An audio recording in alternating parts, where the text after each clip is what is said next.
আমি আজকে একটা মাটনের রেসিপি করে দেখাবো। Simple but very tasty. এটা আলু দিয়ে করি, খেতে খুব ভালো হয়, ভাত দিয়ে খেতে বেশি ভালো লাগে। এটার জন্য আমি 1 কিলো মতো মাংস নিয়েছি, আর পেঁয়াজ কুচো, 2টো আলু এবং মশলা করার জন্য এই কড়াইটা গরম হয়ে গেছে। এবার আমি তাতে তেল দিয়ে দেব। তেল আমাদের গরম হয়ে গেছে, এবার আলুগুলো আমরা ছেড়ে দেব।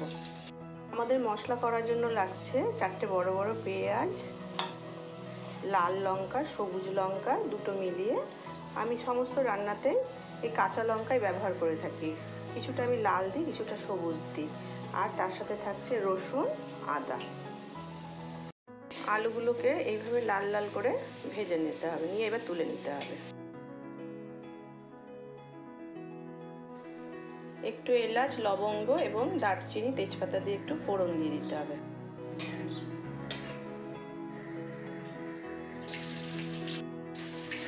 পেঁয়াজ কুচোটাকে একটু ভালো করে লাল লাল করে ভেজে নিতে হবে।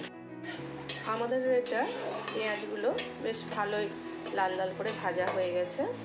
তাতে সমস্ত মশলাটা আমি দিয়ে দিব।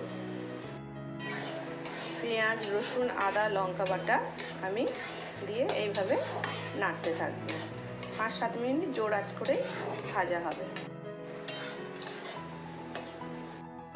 মশলাটা 5 মিনিট কষে নেওয়ার পরে তাতে একটু জিরে গুঁড়ো দিয়ে দেব,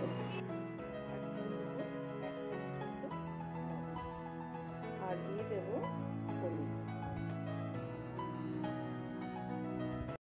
মশলাটাকে এইভাবে নাড়াচাড়া করে করতে হবে।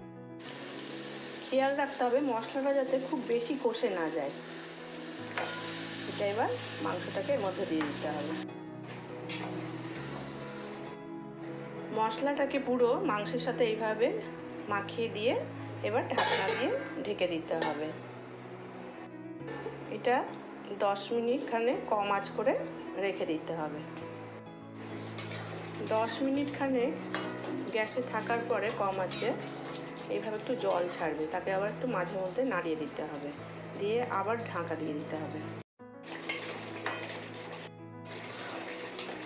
মাঝে মধ্যে একটু এইভাবে নাড়াচাড়া করে দিতে হবে। দেখুন প্রায় জলটা শুকিয়ে এসছে।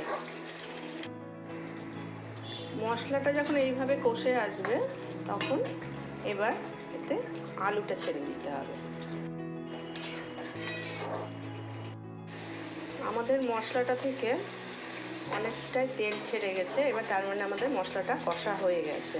এবার এতে আমি জল দেব, কিন্তু এতে আমি গরম জল দেব। গরম জল দিলে মাংসটা খুব তাড়াতাড়ি সেদ্ধ হয় এবং ভালো হয়, এবং এটা কুকারে 1টা সিটি আমাকে কম আঁচ করে দিতে হবে। এবার এতে আমি গরম জল দিয়ে দিলাম।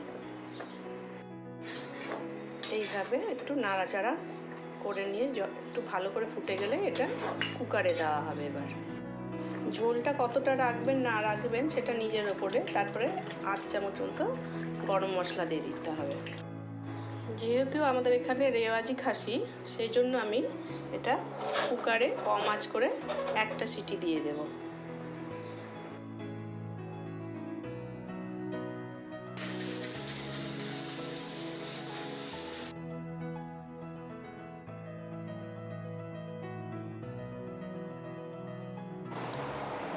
আমাদের মাটনটা তৈরি হয়ে গেছে। এটা ভাতের সাথে খেতে বেশ ভালো লাগে। মনে করলে আপনি রুটি দিয়েও খেতে পারেন।